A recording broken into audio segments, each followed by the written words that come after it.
हरे कृष्णा। ओम श्री गणेशाय नमः। आप सभी को फाल्गुन कृष्ण संकष्टी चतुर्थी की हार्दिक शुभकामनाएं। आज संकष्टी चतुर्थी के शुभ अवसर पर आप सुनेंगे संकट चतुर्थी के दिन सुनी जाने वाली विघ्नहर्ता भगवान गणेश और चौथ माता की कथाएं। जो भाग्यशाली होते हैं उन्हें यह दिव्य कथा सुनने का सौभाग्य प्राप्त होता है। गणपति बप्पा की कृपा से यह कथा मनोकामनाओं की पूर्ण करने वाली मानी जाती है। निसंतानों को संतान सुख, निर्धनों को धन वैभव और संकटग्रस्तों को संकटों से मुक्ति मिलती है। जो श्रद्धा और भक्ति से इस दिव्य कथा को सुनता और व्रत करता है उसके जीवन से सभी विघ्न स्वतः ही दूर हो जाते हैं। तो आइए भक्तगणों, भक्ति भाव और श्रद्धा के साथ आज की इस पवित्र कथा को सुनते हैं। सभी मिलकर प्रेम से बोलिए गणेश भगवान की जय। एक बार धर्मराज ने भगवान श्री कृष्ण से पूछा, हे मधुसूदन, आप कृपा करके फाल्गुन मास कृष्ण पक्ष की संकष्टी चतुर्थी के महत्व और इस व्रत की कथा का भी वर्णन कीजिए। भगवान श्री कृष्ण ने धर्मराज युधिष्ठिर को जो वृत्तांत सुनाया वह वृत्तांत एक समय देवी पार्वती जी के पूछने पर स्वयं गजानंद महाराज ने उन्हें बताया था। भगवान श्री कृष्ण धर्मराज युधिष्ठिर से कहते हैं, हे युधिष्ठिर, भगवान अब मैं इस पवित्र व्रत की कथा का वृत्तांत सुनाता हूँ, ध्यान पूर्वक श्रवण करो। एक बार देवी पार्वती ने विघ्नहर्ता भगवान गणेश जी से पूछा, हे गजानन, फाल्गुन कृष्ण चतुर्थी को गणेश जी की पूजा कैसे करनी चाहिए? इस महीने में किस नाम से पूजन होता है और आहार में क्या ग्रहण करना चाहिए?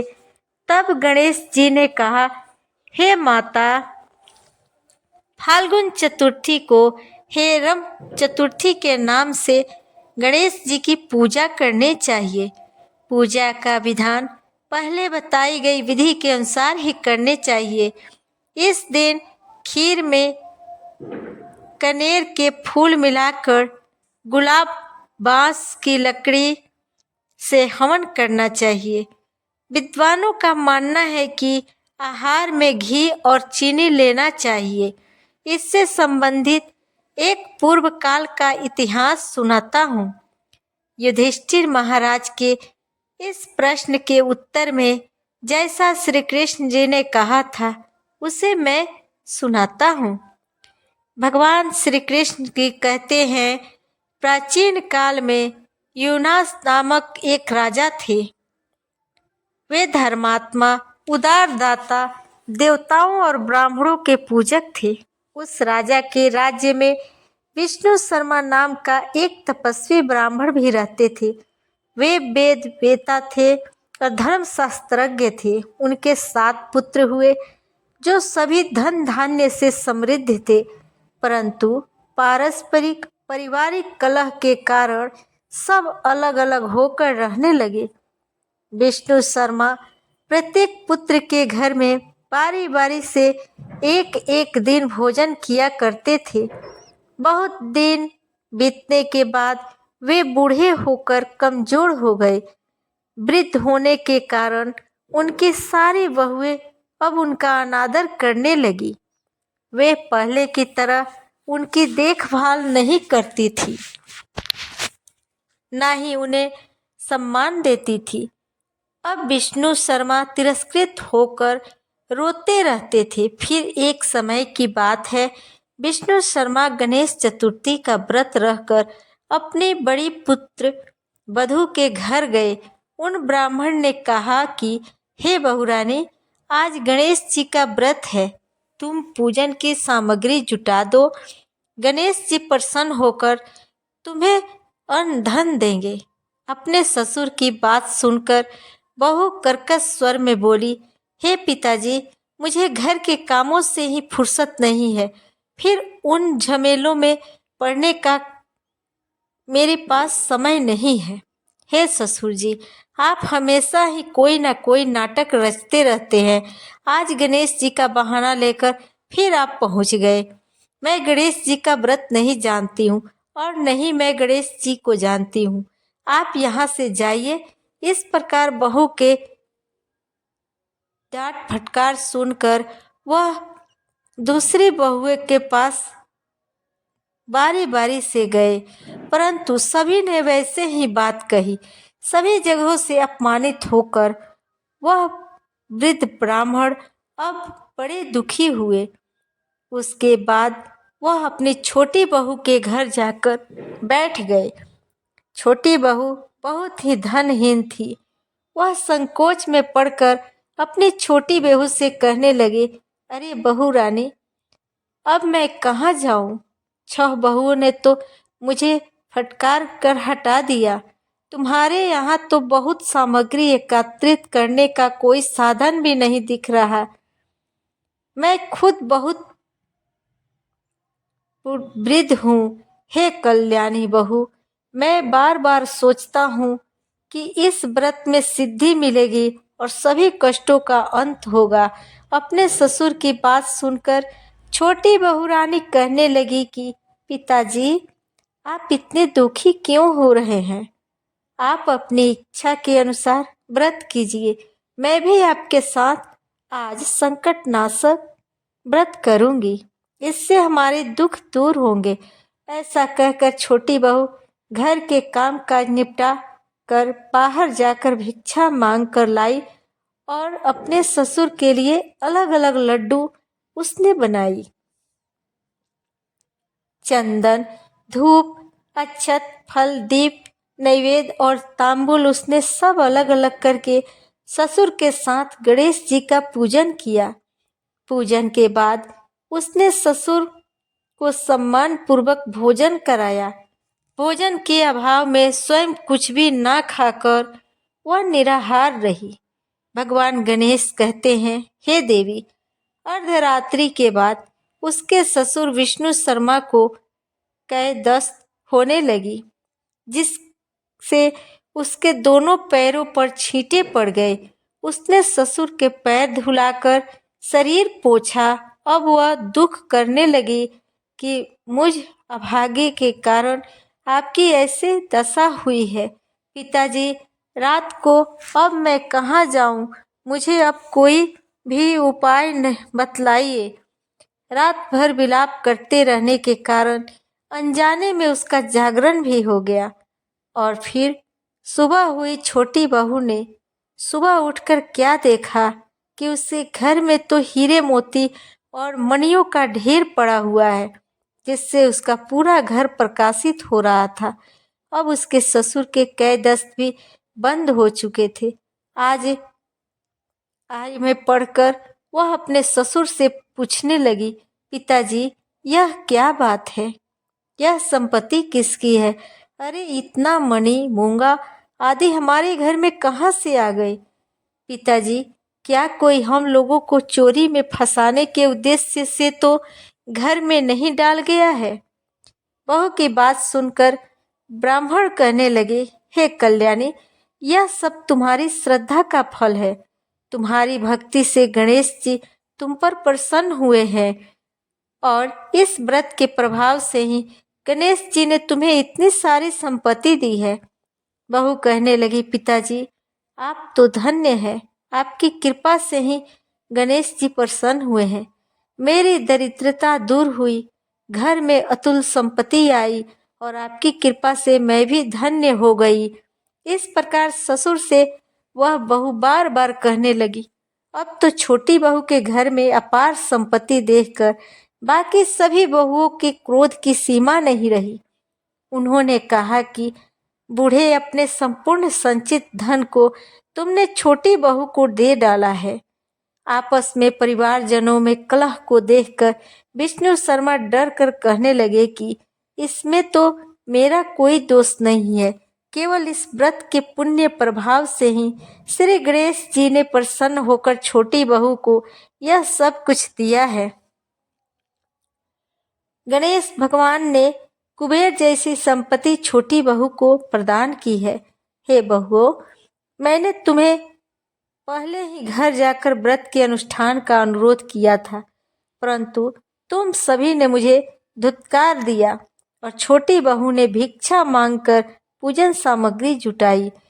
इसके करने से ही गणेश जी प्रसन्न होकर इसको संपत्ति प्रदान किए हैं। भगवान गणेश जी आगे पार्वती जी से कहते हैं, हे पार्वती, उस ब्राह्मण के 6 पुत्र दरिद्र, रोगी और दुखी हो गए। केवल छोटा पुत्र ही इंद्र के समान भाग्यशाली बन गया।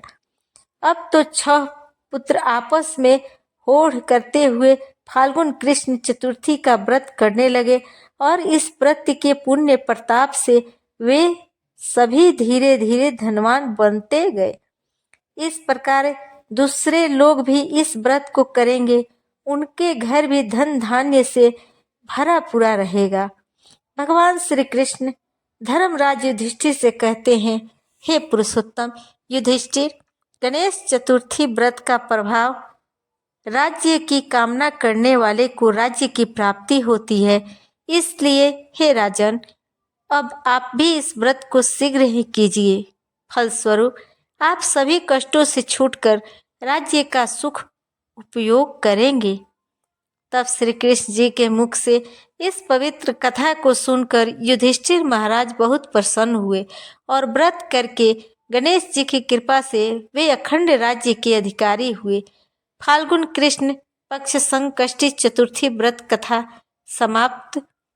सब मिलकर प्रेम से बोलिए, गणेश भगवान की जय। चतुर्थी तिथि के दिन विघ्नहर्ता भगवान गणेश जी की पूजा करने के साथ साथ चौथ माता की पूजा करके कथा भी कही और सुनी जाती है।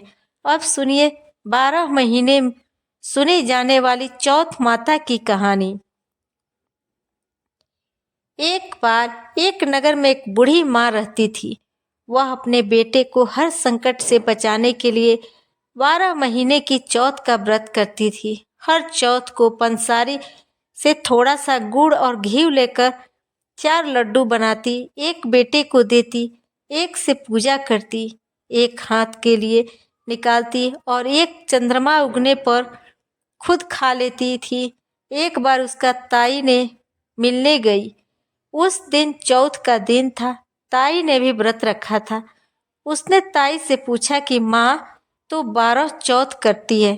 तब ताई बोली, तेरी माँ तेरी कमाई से तरमा खाने के लिए 12 चौथ करती है। तू परदेश जाए तो वह भी जा नहीं करेगी। लड़के को लगा ताई सच कह रही है। घर आकर उसने अपनी माँ से कहा, मैं परदेश जा रहा हूँ, यहाँ मेरी कमाई खाने पीने में ही उड़ा देती है। माँ ने समझा कर रोकना चाहा, पर बेटा नहीं माना। माँ ने उसे साथ ले जाने के लिए चौथ माता के आंखें दिए और कहा, मुसीबत में यह आंखें तेरी सहायता करेंगे। तब वह बेटा आंखें लेकर रवाना हो गया। घूमते हुए एक दूसरे नगर में जा पहुंचा। उसने देखा एक बूढ़ी माँ रोती जा रही थी और पुआ बनाते जा रही थी। उसने कारण पूछा तो बूढ़ी माँ ने कहा, बेटा इस नगर की पहाड़ी पर एक दैत्य रहता है। पहले वह नगर में आकर कई लोगों को खाने के लिए मार देता था। अब राजा हर घर से एक आदमी उस दैत्य के पास भेजता है और आज मेरे बेटे की बारी है, इसलिए रो रही हूँ और उसी के लिए पुए भी बना रही हूँ। तब लड़का बोला, तू पुए मुझे खिला दे, तेरे बेटे की जगह मैं चला जाता हूँ। तब बूढ़ी माँ ने खीर पुए उसे खिला दिए। खा पीकर वह सो गया। रात को राजा के सैनिक आए तो बूढ़ी माँ ने उसे भेज दिया। दैत्य के सामने पहुंचने पर उसने चौथ माता की आंखें दैत्य की तरफ फेंक कर कहा, हे चौथ माता, अगर मेरी माँ मेरी सलामती के लिए व्रत करती है तो दैत्य का सिर कटकर गिर जाए। कहते ही तुरंत दैत्य का सिर कटकर लड़का गिर गया। लड़का वापस आ गया। तब राजा ने उसे उपहार देकर विदा किया। चलते हुए वह एक दूसरे राजा के नगर में जा पहुंचा। इस राज्य में आवा तभी पकता था जब एक इंसान की बलि दी जाती थी। सिपाहियों ने उसे पकड़कर आवे में चून दिया। लड़के ने आंखें आवे में डाले और कहा, हे चौथ माता, अगर मेरी माँ मेरे लिए व्रत करती है तो यह आवा मेरे लिए ही बलि लिए बिना ही झट से पक जाए। आवा तुरंत पक गया। आवे में से मिट्टी की जगह सोने चांदी के बर्तन निकले। लड़का बोला, बर्तन धीरे धीरे निकालना, कहीं मुझे लग न जाए। राजा ने उसे निकलवाया और उससे पूछा कि इस आवे में से तुम कैसे बच गए। लड़के ने बताया कि उसकी माँ चौथ माता की व्रत करती है। व्रत के कारण ही वह बच पाया है। राजा को विश्वास नहीं हुआ। उसने एक चांदी की सुराही मंगवाई और कहा कि सुराही की नली से निकल कर दिखाओ, तभी मुझे विश्वास होगा। लड़के ने चौथ माता को एक बार फिर से याद करके आंखें सुराही में डाले और कहने लगा, मैं भंवरा बनूं, सुराही से निकलूं। लड़का भंवरा बनकर तुरंत सुराही से निकल गया। तब तो राजा प्रसन्न होकर राजकुमारी का विवाह उसके साथ करवा दिया और सभी लोग चौथ माता की कथा को कहने लगे। इधर लड़के को अपनी माँ की याद आई। उसने राजा के पास जाकर खुद के नगर जाने की इच्छा जाहिर की।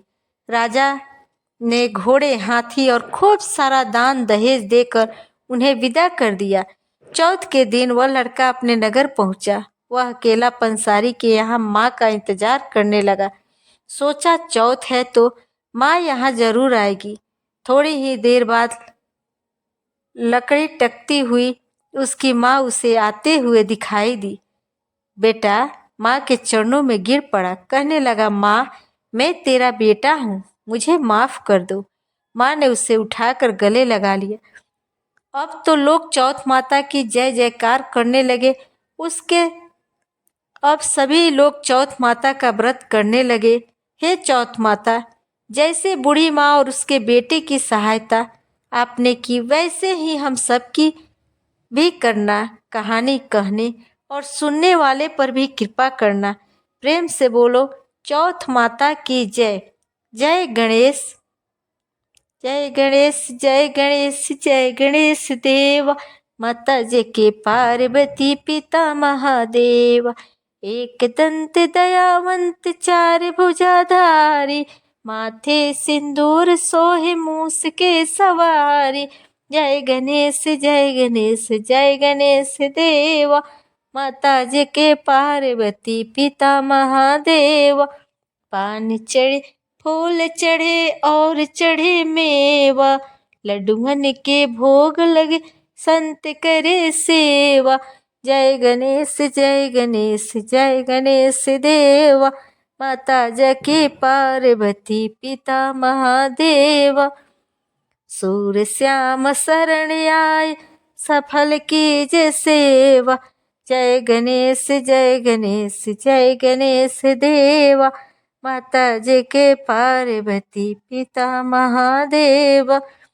दीनन की लाज रखो शंभु सो तिवारी, कामना को पूरी कर जाऊं बलिहारी। जय गणेश, जय गणेश, जय गणेश देवा।